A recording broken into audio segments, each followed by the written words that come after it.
दोस्तों नमस्कार। इस समय हमें देहरादून में और यहाँ पे जो खिलाड़ी हैं उनकी खेल प्रतियोगिता वगैरह चल रही है। यहाँ पे ये जूनियर और जूनियर हाई स्कूल लेवल के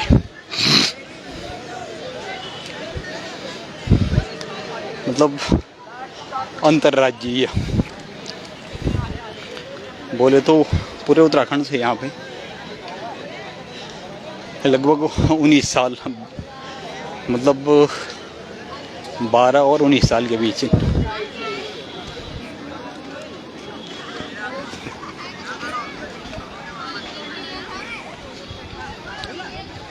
काफ़ी यहाँ पे विद्यार्थी काफ़ी आ रखे हैं। यहाँ पे देख लो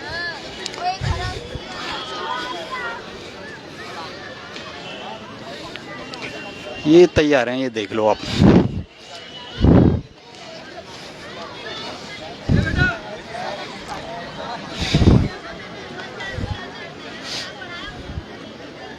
इनको देख के तो हमें थकान लग रही है, दौड़ ये रहे हैं और थकान हमें लग रही है। परवीन जूते दौड़ोगे तुम? दौड़ने ना मुझे पहले तुम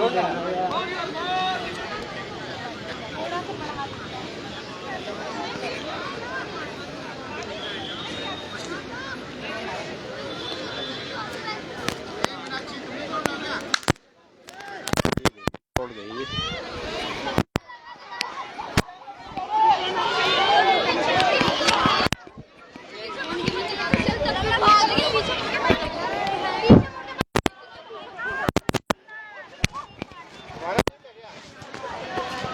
क्या था? उल्टा लिटा उसे, उल्टा ओए, उल्टा लिटा उसे ओए, उल्टा लिटा उल्टा। और धूप भी है, गर्मी काफ़ी है और यहाँ पे सभी टीचर लोग हैं यहाँ पे बैठे हुए।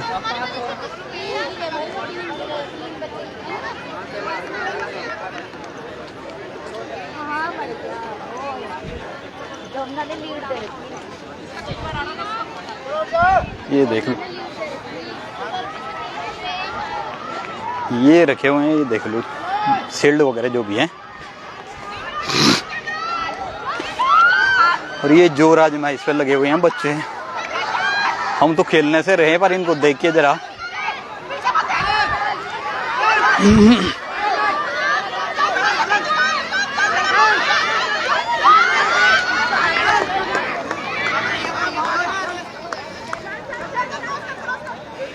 ये कुछ दौड़ ही रहे हैं अभी पीछे। ये जो ट्रैक है ये है मेरे ख्याल 400 मीटर का ट्रैक है ये। तो हाँ 400 मीटर का ट्रैक है। ये देखो थोड़ा नीचे भी गिर गई है बालिका।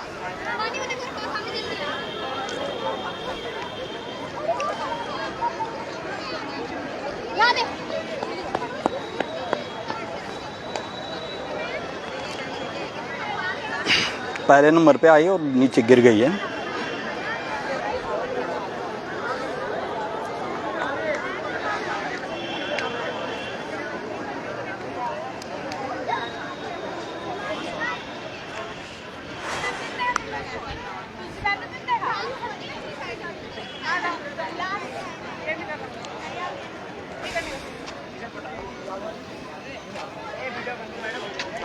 ये मतलब कितने ये 400 मीटर का ट्रैक है मेरे ख्याल से और 400 मीटर का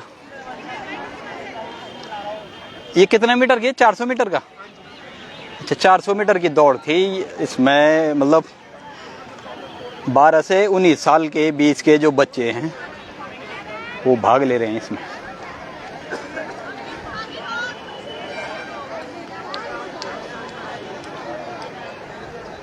थोड़ी देर में यहाँ पे मेरे ख्याल से 3-4 बजे पुरस्कार वितरण वगैरह जो भी कार्यक्रम है वो चलता है। और धूप काफ़ी है, मतलब इस समय 30 डिग्री टेम्परेचर है, आप लगा सकते हैं। इतना टेम्परेचर इस साल अगस्त में भी नहीं रहा। अगस्त में भी लगभग बारिश हुई इस साल, बहुत ज़्यादा। गर्मियों में भी यहाँ बारिश हुई। भाई मतलब लगा लो अब मार्च और अप्रैल में काफ़ी गर्मी थी, फिर जाते जाते आजकल पड़ रही है गर्मी। हालांकि रात को मौसम ठंडा है, मतलब ये लगा लो आप लगभग 10 डिग्री का अंतर है दिन और रात में, 10-12 डिग्री का जी। रात को टेम्परेचर रह रहा है 20 डिग्री, इस समय है 30 डिग्री।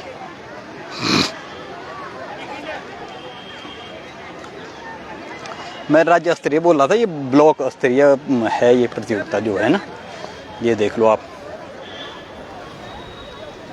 ये ब्लॉक है सहसपुर देहरादून, और मेरे ख्याल से आज लास्ट है इसका। हाँ मेरे ख्याल से लास्ट ही है आज।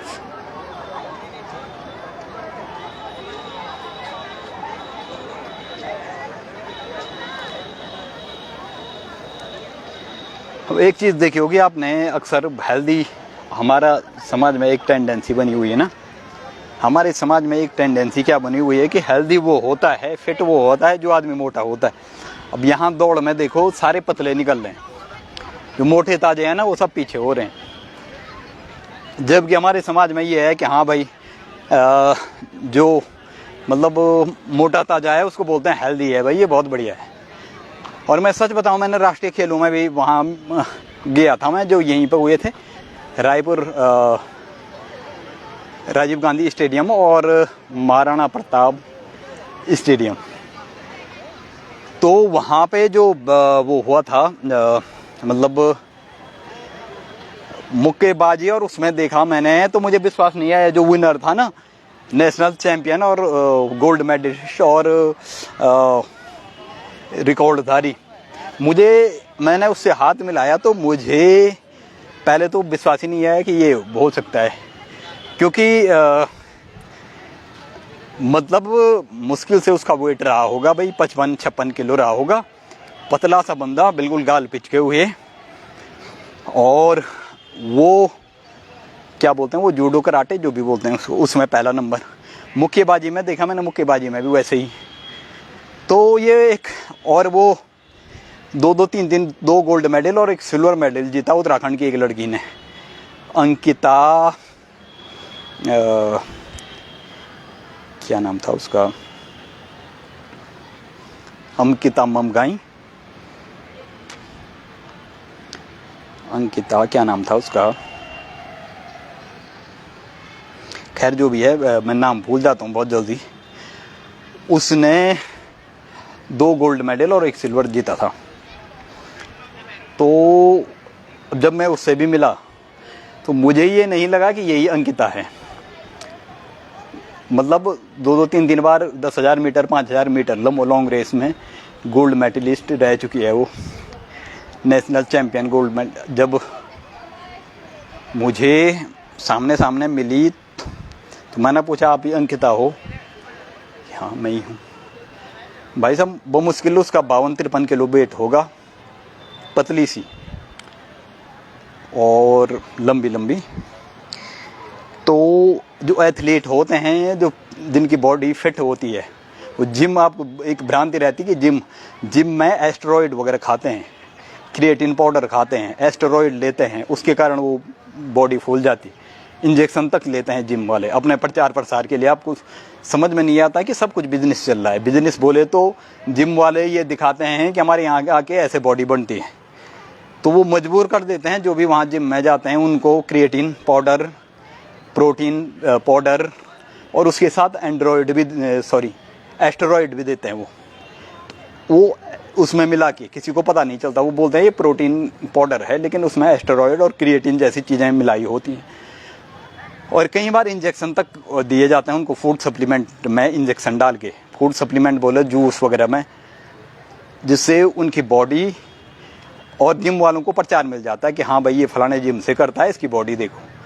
असल में फिटनेस वो नहीं है। फिटनेस शुद्ध रूप से भारतीय जो फिटनेस मानी जाती है वो अलग टाइप की है। वो जिम वाले आप देख रहे हैं कितने मर रहे हैं। वो अभी वो परसों वो फेमस वो मिस्टर एशिया और मिस्टर इंडिया भी रह चुका था, नाम भूल रहा हूँ, गुरिंदर, वो ख़त्म हो गए। फिल्म इंडस्ट्री की बहुत सारे जिनकी बहुत बढ़िया जिम में बॉडी बना रखी थी, वो ख़त्म हो गए। इतने लोग ख़त्म हो गए। तो नेचुरल बॉडी ऐसी नहीं, नेचुरल बॉडी मांगती है मेहनत, लगातार डेडिकेशन, डिटर्मिनेशन, डिसिप्लिन, ये चीज़ें मांगती हैं। तो जिनकी नेचुरल बॉडी होगी वो कमज़ोर ही होंगे, उनके तंतुओं में, मांसपेशियों में दम होता है, न कि मांस, फालतू का मांस नहीं भरा होता। असल में ताकत होती है मांसपेशियों में, तंतुओं में और मांसपेशियों में और नसों में। एक तो मांसपेशी, अब इसमें कन्फ्यूज होता है बहुत सारों की कि मांसपेशी अलग होती है, नसें कि नसें और मांसपेशी एक ही होती है। एक नहीं होती भाई, मांसपेशियाँ अलग होती हैं। मोटी वाली है ना जो यहाँ ये लगती भी है, यहाँ मोटी वाली, वो होती हैं मांसपेशियाँ, और नसें जो बाहर से कवर्ड करती हैं वो नसें होती हैं। तंतु भी उसी को कह सकते हैं, उसको न्यूरोलॉजिकल सिस्टम कह सकते हैं, पूरा जो ब्रेन से जुड़ा हुआ है, यानी न्यूरॉन से जुड़ा है। तो अब अक्सर फिटनेस के ये मानक माने जाते हैं कि मोटे ताजे, तो ये नहीं है। यहाँ पे भी हम देख रहे हैं जो मोटे ताजे हैं वो सारे पीछे रह जा रहे हैं। तो पता नहीं, खासकर हमारे गढ़वाल रीजन में तो बोलते हैं हाँ भाई ये है, भाई ये खाता पीता है, ये हेल्थी है। तो आपकी जानकारी के लिए बता दूं, मैं दुनिया का सबसे फिट आदमी पता है किसको माना जाता था? ब्रूस ली को। ब्रूस ली को माना जाता था ना सबसे, बोलते हैं चीते से भी ज़्यादा फुर्तीला था वो। तो उसका वेट था बमुश्किल मेरे ख्याल से 54-55 किलो वेट था उस बंदे का। वो तो उसको पता नहीं किसी ने पॉइजन दे दिया, क्या दे दिया, वो मार दिया, वो बात अलग है। अदरवाइज सबसे फिट बंदा माना जाता था वो अपने। तो वो कोई मोटा ताजा नहीं था भाई। ज़रूरी ये है कि सक्रियता, वो कहीं मैंने पढ़ा है कि आदमी एक्टिवनेस कितनी है वो देखी जाती है। आप मोटे हैं, पतले हैं, it's doesn't matter, matter is that कि आप कितने एक्टिव है, how you are active in your ordinary life. अगर आप सक्रिय हैं तो वही सबसे बढ़िया फिटनेस मानी जाती है। तो सक्रियता बहुत ज़रूरी होती है। तो ये है अभी यहाँ जब तक चलेगा। अभी चलते चलते मैंने दिखाना था, थोड़ा दिखा दिया। और यहाँ पे बहुत सारी खेल गतिविधियाँ होती हैं। ये मल्टीपर्पज़, मुझे थोड़ा दुख इस बात का भी होता है, ये मल्टीपर्पज़ बना दिया है। यहाँ पे मेला भी लगता है, सब चीज़ हो गई। पहले सिर्फ खेलों के लिए जाना जाता था, अब ये मेले भी लग रहे हैं यहाँ पे। तो इस ग्राउंड, इसलिए इस ग्राउंड की ये देख लो ना, अब दुर्दशा हो रखी है, ये देख लो। और बहुत सारे, जबकि 2-3 मैदान और हैं वहाँ पे ये चीज़ें की जा सकती हैं। मतलब cultural, social activities, politics activities, social cultural activities, other जो प्लेस हैं वहाँ पे की जा सकती। यहाँ पे ओनली और only should be uses only for the game. ये ट्रैक बना हुआ है, ये देख लो आप।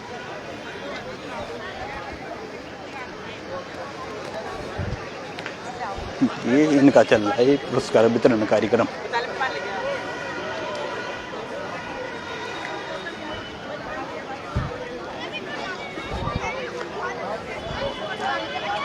ये चाय, ये दूध वाली है क्या? अच्छा, थोड़ा सर से पूछते हैं। हाँ भाई, इनसे पूछ लेते हैं।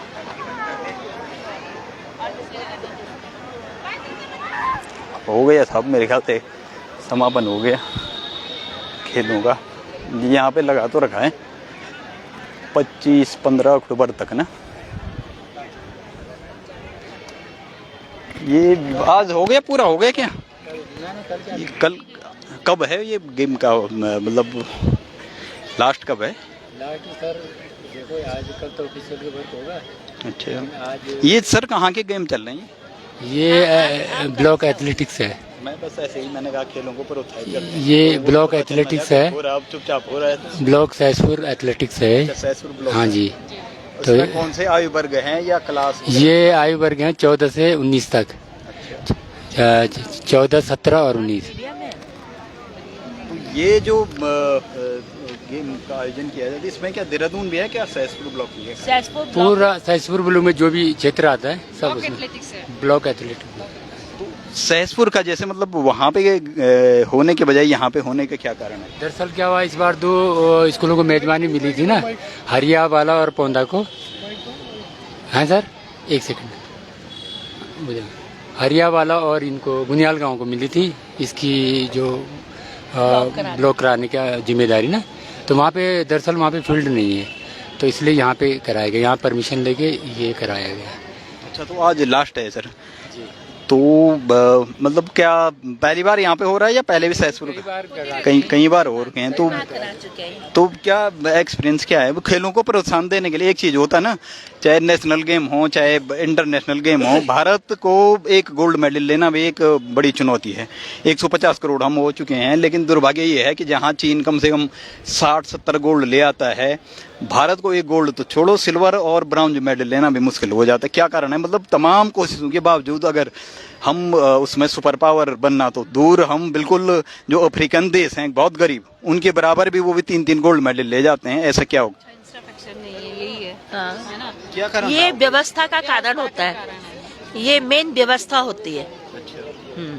जिम्मेदारी किसकी है ये? मतलब किसकी हो? कैसे ये व्यवस्था सुधरे और हमारे देश गोल्ड मेडल ले आए? सिर्फ ये तो हमको एकजुट होके इस चीज के लिए ना वो करना पड़ेगा। हमारी जो गवर्नमेंट है वहाँ पे अगर हमें अच्छा इंफ्रास्ट्रक्चर मिलेगा बच्चों को, तो बच्चा बहुत आगे तक हमारा जा सकता है ना? तो उसके लिए गवर्नमेंट को ये इम्प्लीमेंट्स करने पड़ेंगे इसमें, क्योंकि हमारे यहाँ इतने एकेडमिक नहीं है, क्योंकि एकेडमी में ही बच्चा हमारा सीखता है ज़्यादा। ठीक है, अगर बच्चा प्रॉपर एकेडमी में डेली जाए, उसकी प्रैक्टिस करे, तो हो सकता है बहुत आगे तक हमारा बच्चा जाए। तो दोस्तों खेल मैम आप भी कुछ बोलिए क्या? अच्छा, तो thanks for joining us, watching us and keep with us. हम बने रहेंगे। चलते चलते अचानक से हमने दिखाया, हमें लगा कि शायद दिखाना चाहिए। एक चीज और निकल के आ रही है, यहाँ पे पहले सिर्फ खेल गतिविधियों के लिए इस ग्राउंड का यूज किया जाता था, अब यहाँ पे मल्टीपर्पज बहुत सारी एक्टिविटीज है, चाहे वो कल्चरल है चाहे बहुत सारी चीजें हैं, उनके लिए यूज किया जाता है। तो जरूरत इस बात की है कि इस ग्राउंड का यूज सिर्फ खेल गतिविधियों के लिए हो, वो ज्यादा बढ़िया है। अब समस्या ये है कि यहाँ पे आप ग्राउंड की हालत देख रहे हैं, यहाँ पे ट्रेड फेयर लगते हैं, यहाँ पे फेस्टिवल लगते हैं, यहाँ पे there are so many activities organise this ground, but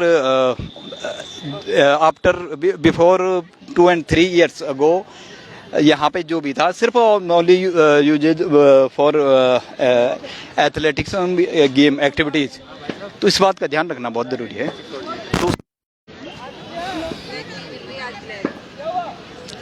sir चलते चलते एक छोटा सा सवाल आपसे, चलते चलते एक चीज हम पूछना चाह रहे थे कि अभी इंफ्रास्ट्रक्चर की बात आई, जैसे प्रत्येक स्कूल में एक ग्राउंड या एकेडमी होनी चाहिए या ब्लॉक स्तर पे हो, कहीं ना कहीं हो, तो इसके लिए आप क्या आपसे अनुरोध करेंगे, आप सभी लोगों से भी सरकार से भी? देखिए, मैं बोलना चाहती हूँ कि हमारे यहाँ आप देखिए ये परेड ग्राउंड है, और ये परेड ग्राउंड सिर्फ खेल के लिए होता था। आज जो है यहाँ मेला लग रहा है, आज मेला लग रहा है। क्या मेले के लिए कहीं और जगह नहीं है? यहाँ बहुत कुछ है, यहाँ बहुत कुछ आयोजन किया जाता है। हमारा जो था ये बच्चों के विकास स्वास्थ्य के लिए, उसके फिटनेस के लिए ये ग्राउंड होता था, और आज जो है ये ग्राउंड जो है मेला ग्राउंड बन चुका है। तो हम चाहते हैं कि मेला जो है आप दूसरी जगह लगाइए। हमारे यहाँ ग्राउंड तो कम हो गए हैं, लेकिन हमारे हॉस्पिटल ज्यादा खुल गए हैं। अरे ग्राउंड करिए, आप बच्चों के फिटनेस के लिए ग्राउंड बनाइए, एक स्टेडियम बनाइए। पहले बढ़िया था यहाँ पे, पहले बहुत अच्छा था सर, बहुत अच्छा था। मैं यहाँ पे 87 ईयर्स से आती थी और मैं यहाँ म्यूजिक सीखने आती थी। उस समय ये ग्राउंड बहुत अच्छा था, लेकिन आज के युग में ये जो ग्राउंड है ये मेला ग्राउंड बन चुका है। तो मैं चाहती हूँ कि मेला जो है एक आसपास 3-4 ग्राउंड है, आप स्पोर्ट्स, ये यहाँ पे रेंजर कॉलेज है, वहाँ पर मेला लगाइए। पर बच्चों के लिए प्लीज मेरी ये रिक्वेस्ट है कि बच्चों के लिए जो है ये जगह गेम्स के लिए रखिए, उनकी फिटनेस उनके स्वास्थ्य के लिए रखिए, और हम बच्चों के उज्जवल भविष्य की कामना चाहते हैं। क्या शुभ नाम आपका? रश्मि काला। यहाँ पे किस पद पे हैं आप? मैं सहायक अध्यापिका हूँ SGR इंटर कॉलेज।